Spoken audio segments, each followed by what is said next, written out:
Hey YouTube. Before I get started, I just want to acknowledge that this topic is probably going to bring up some feelings for some folks, and I want to, ask you to please stay with me till the end. I'll try not to make it too long, but I would love to see engagement on this topic. But I just want to encourage folks to watch the whole video. Acknowledge any feelings that come up for you, and that's valid and okay, and to just engage with the content, whether or not you want to respond to it directly. So I'm going to be referring, by the way, to notes, because I do want to make sure that I talk about this the way I want to, and I'm more of an internal processor, so I kind of gathered some things together. So forgive me if I'm looking down here. That's where my laptop is.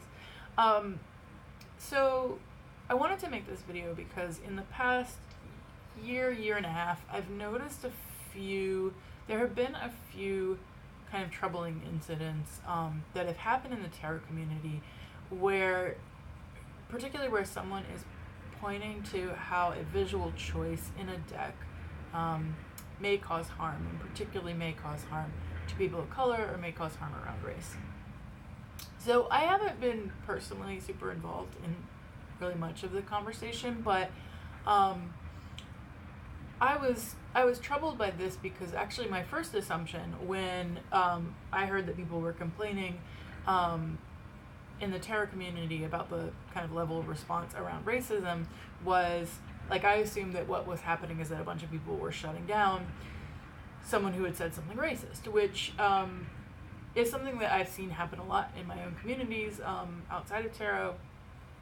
And it can be concerning, like if your view is that you want to encourage growth and learning around racial issues. Like, I understand why sometimes folks are like, hey, can we not just like jump on people and let them engage, whereas I also understand why, by the way, some people do, especially people of color, are tired of educating, and that's also valid. But that wasn't what was actually happening. I realized that it was actually much more troubling to me was that folks were getting shut down not for the racist behavior, but actually for pointing to potentially racist behavior, for opening a conversation around even just the possibility of racism or harm related to race. And so this kind of cancel culture effect was not directed towards racism, but rather towards wanting to name racially charged imagery or potential harm or actual harm. And that really made me think a lot about what's going on in the tarot community and made me want to respond. So this video is not going to be about how creators have responded to criticism, because that's a separate topic, and from what I've seen, it's varied, but that's not really the thing that I want to talk about. What I want to talk about is, what I want to focus on in this video is how a kind of defensive response from uninvolved white folks in the tarot community doesn't actually help the creator that they're defending, but actually kind of creates a silencing effect around race and around wanting to engage with and bring up issues around race in the community. So I want to focus here on productive ways that we can talk about race and racism, because I don't think that jumping on somebody who is concerned about racial harm is productive. Even if you do disagree with the criticism, even if you have a valid disagreement, like even if the criticism may be too harsh or could come across too harsh, it's not helpful to pile on to that person, and it's especially harmful. This has not always been the case, but in some cases I've seen white folks piling on to people of color who are responding, and that's extra harmful. Aside from the quote-unquote validity of the claim, or aside from what the facts are, just the act of jumping on and criticizing somebody for naming harm or naming what they see, I think is really concerning to me, and hopefully to others as well. So Something that I've noticed, and I'm in this video, I'm speaking from personal experience, both doing anti-racist work, but also being a white person who has caused racial harm, somebody who is constantly learning and growing, and I'm particularly speaking to white folks in this video. So if you're a person of color and you're watching, and of course you're welcome to engage, but take care of yourself. If you don't want to engage with this content, if it might be troubling or triggering to you to hear about it or to read comments, please hop to another video. I respect that immensely. But so speaking from the perspective of a white person, one thing that I found is that we tend to react in different ways to fears of being racist, or fears that we might have some racism in us, which white culture is posed as this evil thing, or this, like, I should say, in modern sort of progressive white cultures, I think there's this big fear of being called out as racist, of acting in racist ways. There's this fear that if we do anything racist, that it is like part of our identity, and something we can never step away from, and that it makes us evil. And I think that feeling is actually really harmful, because it puts us in a black or white situation, pardon the pun. It puts us in a situation where we get really defensive because we want to distance ourselves from the idea of being racist. And so that's one thing I've seen as folks in the tarot community being like, the creator is not racist. How dare you say the creator is racist? Even when the person critiquing something about the choices in the deck never said this person is racist, you are racist. Or even in a lot of cases, your choice is racist. Just, hey, this is troubling to me, I have some critique, or this caused harm to me, I have some critique. So we tend to have trouble seeing the nuance between you're a racist and you're evil, and you enact no racism at all. The fact is, white people, whether intentionally, unintentionally, enact racist harm in our lives because we are part of a system that we're part of a white supremacist, white dominant culture. We are white in that culture, and it's pretty much impossible to completely avoid racism. And I think that's important to note, because when someone says, hey, I think you might have done something racist, rather than shutting down in fear or trying to distance yourself from that, it doesn't actually help you learn and grow.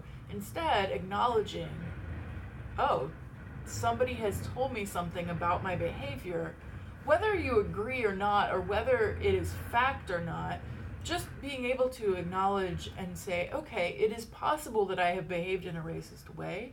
I want to look at my actions. I want to think about them.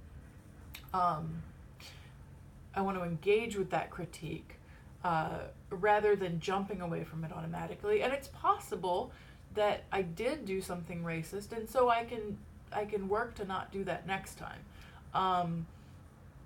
One of the many good ways to engage against racism is to look inside ourselves, especially if we're white, to look inside ourselves and to engage directly with critique, and to look at our behavior and to understand that it's a continual, lifelong growing process that will never really finish.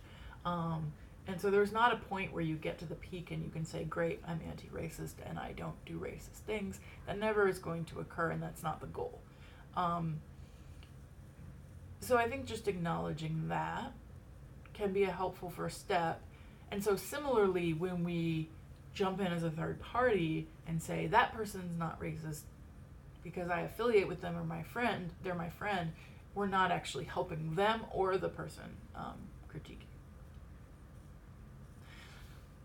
So again, we're talking about this defensiveness and this trying to separate ourselves, not even just from racism or being identified as a racist person, but from the label. I think it's about the label of racism, not wanting to be seen as a racist person. So I have 5 tips or ideas that I want to share.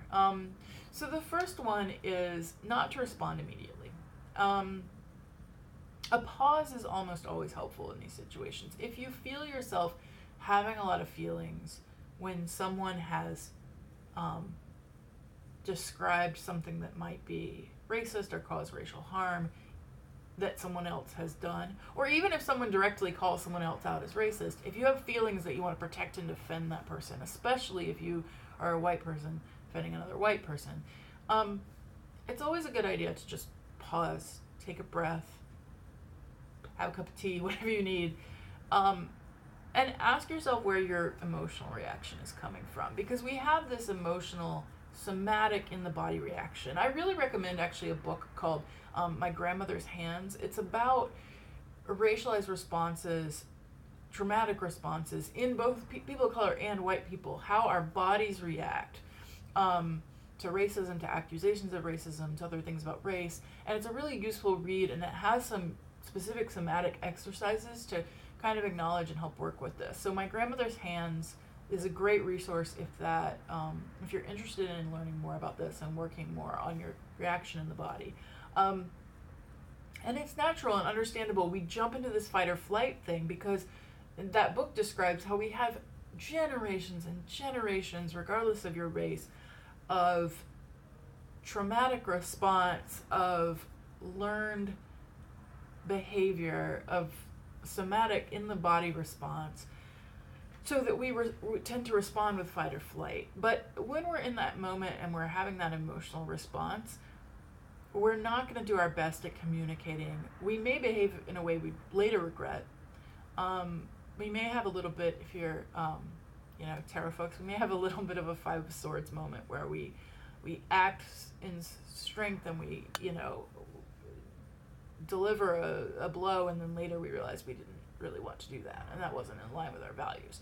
I've noticed that so often in these cases, it's like someone reacts and then the next day they're like, whew, needed that breather, shouldn't have reacted right away. So pause and think about, what are you feeling in your body?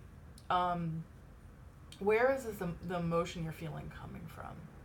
We value so much in tarot intuition, so use that intuition and figure out, like, what is happening here? What is in the brain? What is in the soul?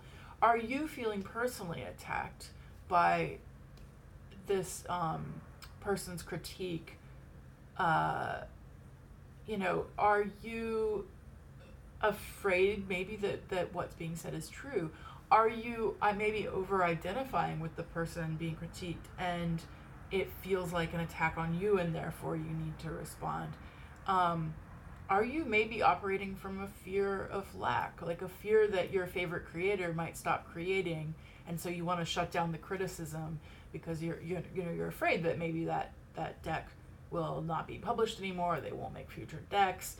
Is that sort of something that's happening? Or are you just afraid to give up a deck you love? Are you afraid that you're quote unquote not allowed to engage with a deck if it is if a visual representation is called out as potentially being racist, and therefore you don't want the community to coalesce around this, whether consciously or subconsciously? So you might want to do some shadow work, do some work with your subconscious, and kind of just see what is there emotionally before responding. And often a non-response is the best response. It may not be. You may take some time and realize that you want to respond in one way or another, but usually, these criticisms or critiques, they're directed at the creator. They might invite community conversation, but I think coming from a place of fight or flight is almost always going to be problematic. Number 2,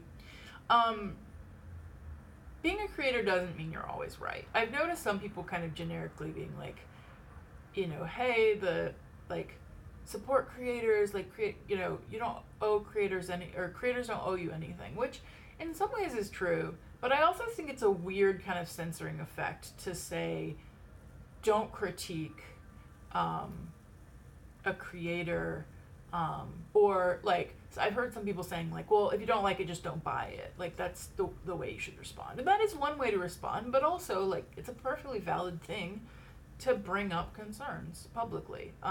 I think if you are a creator, it's not to say your work isn't valued if folks point to something that they're concerned about in it. It's not to say that folks don't understand that you are engaging in a labor of love, but I think it's, is it actually helping to say stuff like that, or are you just shutting the person down? Because I've also noticed that, like, some really weird comments sometimes where it's like, well, you probably never created a day in your life. Like, you don't understand the life of a creator. And that, it's often just not true. It's just bullying. You often don't know the person making the critique. So instead of being like us versus them, creators versus people who are commenting, the people who are commenting have lives too, and quite likely have creative lives. And I think it's interesting that often in these critiques, people acknowledge, like, and will say, like, I understand the work that went into this. I just want to bring something up. So I think that this, like, creators can do no harm thing is really scary to me. It feels really censoring, and I think we should avoid it. Number 3, rather than silencing or punishing folks for speaking up, how can we genuinely engage with the criticism? So once we've taken that pause, that breath, maybe slept on it, and gotten past our initial reaction, if we want to engage, let's engage genuinely. Let's, listen to exactly what the person is saying and what they're not saying. Listen to the whole criticism, where if it's posted somewhere. And if folks, I've noticed that a lot of people seem to be engaging without even looking at the criticism. So, if folks are saying, somebody said this, he said, she said, keep in mind that that's almost never conveys truth. And we know that, we know that in our lives. So just, like, I think stepping back from the feeling that, like, somebody said that somebody else said that somebody was racist, like, that's just never good to engage with. So try to engage with the whole message if you can access it. And if you don't, maybe just, if you can't access it, you don't have access to it, then maybe just don't get involved. Doesn't hurt you to not get involved, I guess, is what I'm saying. Number 4, when someone points out harm, when somebody says, I have been harmed, I noticed, I feel a certain way, I am feeling harm, others are feeling harm, saying there's no harm doesn't do much. I think sometimes there's this desire when somebody says, I have been harmed by seeing an image, this triggered me, this brought up things in my past, this brought up things around my identity.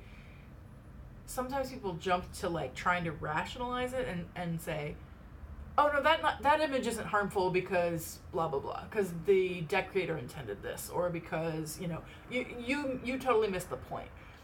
It's not super helpful, especially if the person saying that they've been harmed is a person of color. Saying that's basically gaslighting to say you didn't experience harm, or there's no harm, or you were confused. Even if you don't say you didn't experience harm, saying, like, I think you might be confused, here's what they meant, is usually not very helpful.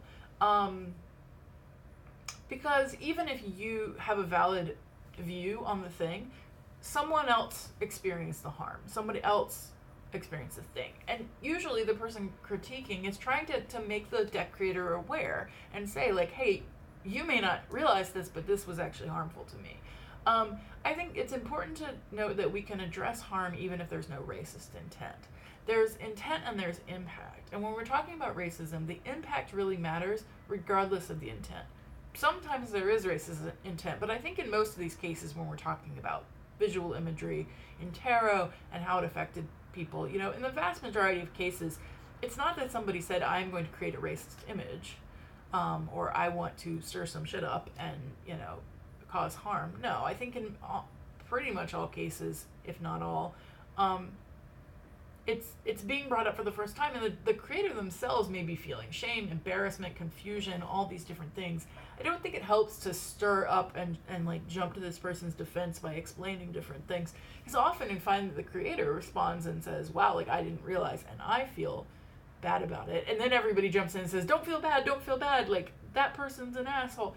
That isn't helpful. Like, especially if the creator is saying, like, I acknowledge the harm and I want to work with you, saying to them, oh, you don't have to do that, it isn't helpful, right? They're offering to engage, and that's a good thing. So just keeping in mind that, and again, I think this relates to the difference between racist behavior and racist identity or like being evil or having racist intent. Like usually our in most cases I think our racist behavior is unintentional or we're not aware of it. And that's what's so harmful, is the pervasiveness of white folks, quote unquote well-meaning white folks who do things that we don't realize have a racist impact. And that's what keeps the cycle going. That's what makes it so hard to live in this world as a person of color, is that you're constantly gaslit. You're constantly told that the harm you're feeling isn't real, and you're constantly experiencing these aggressions and microaggressions that aren't intentional but are still harming you. So I think just if you find yourself wanting to explain why the thing might not be harmful, take a step back. Maybe that's not the best way to engage. And I think jumping to like rational, logical, mind-focused explanations is actually an artifact of white dominant culture. A tendency to not be as comfortable with our feelings and our gut, but to want to explain things logically. And I think a lot of folks in tarot are actually looking to engage more with their emotions, their intuition, their gut, their body. And so if that is something you're trying to do, then maybe note that like your brain wants to jump in and logic things away. How is that like a example of that divide? Okay, and finally number 5. Sorry, this has gone on longer than I wanted it to, but number 5, criticism is not a trial. It's not, you're not obligated as a member of the public or a member of the tarot community to jump in on either person's side. Somebody pointing something out about a deck is not saying, I want the whole community to put this deck on trial. There may be folks who critique in that way, but I haven't really seen that so far anyway. You can like a deck while still pointing out problematic things about it. You can like a deck and ask creators to engage in your criticism next time. It doesn't mean, if a visual image is part of a racist culture, or a visual image evokes racist harm, or just choices in the deck, having a lot of white people, like not having representation, doesn't mean that person is evil again, and it doesn't mean that you can't enjoy the deck, though some might not. It doesn't mean that you should, never engage with the deck, or that the tarot community is going to ostracize you because you use the deck. It's just a way of being aware and engaged. Just like we sometimes talk when we show decks, we do deck reviews and we talk about like, oh, I don't like the cardstock, or I don't like this image, or these cards don't speak to my understanding, and I kind of have to rethink the card when I pull it, or, I wish X were true. It's another iteration of that. So, I have cards that I pull where I feel like the imagery is ableist or racist or sexist or something. It doesn't necessarily mean, it might, but it doesn't necessarily mean I never use the deck. It just means that I'm aware of that thing in the deck. So I think we act like the entire deck and the creator are being put on trial, but that's not the intent usually. So again, it is so natural that we want to distance ourselves from the embarrassment, the shame of being called racist ourselves or being affiliated with racism, but we can't erase the harm by distancing ourselves. The harm has occurred. I'm not saying that we should pile on to either the creator or the critic, so I don't think that the answer is, instead of piling onto the critic, let's pile onto the creator. I don't think that piling on is helpful. I just think we should be aware of our own position before we enter a conversation and focus on the facts that we actually know, rather than trying to create a coherent narrative or story that is simple. I think we try to simplify things by saying that person's not racist, but it's necessarily complex. And I personally think that we should all be asking questions about how the tarot community recently has tended to pile on to people who are pointing out racism rather than addressing potential racist behavior. I think it is telling that as in the tarot community that we're looking at the people who are trying to work against racism and that's who we're putting in the spotlight and putting all this pressure on and putting and in some cases kind of bullying them out of the community. Is that really what we want in the community? Like, I don't think most people in the community would say that. I think this snowballs, but I think we haven't taken enough of a step back and looked at what happens. Because when we silence people, we're silencing not only anybody who wants to point to a racist action or wants to bring something up about racism or racist harm, but even if someone wants to point to the possibility of racist undertones or unintended harm, it creates this thing where it's terrifying to talk about racism in the tarot community. And I'm sure there are folks who've seen this and wanted to respond, but have been afraid of being pushed out, have been afraid of what it would do to their followings. And so I'm kind of trying to speak not on behalf of anyone, I'm not a spokesperson, but because I've been engaged in these conversations for a long time, and I'm pretty good at, I just kind of laugh at trolls, and so I'm not worried about, like, I know nobody's going to push me. Sorry, you can't push me off the internet, friends. Even if I come down to one subscriber, I will make videos for that subscriber. So, not on behalf, but I think I am probably not the only one thinking this. And keep in mind, there are probably people thinking this who are afraid to speak up about it. And that's not something we want in a community. That's not a community. When we silence people, it's not a community. And it tells, especially people of color, that they're not welcome in our community. It tells anybody who wants to engage with anti-racism, you're not welcome in the community. You're only welcome insofar as you shut up on these things, and I don't think that's what we want. So I realize you may find this confrontational. Please leave comments. I'll totally engage with and respond to comments as long as they're not just like hate speech. And subscribe if you enjoy engaging on this content, whatever your opinion. You're welcome here. And I think it's important that we do engage with this and that we think about our relationship and engagement with, especially as white people in the tarot community, with race and racism. So I hope this was informative or interesting to you, and I look forward to hearing from you.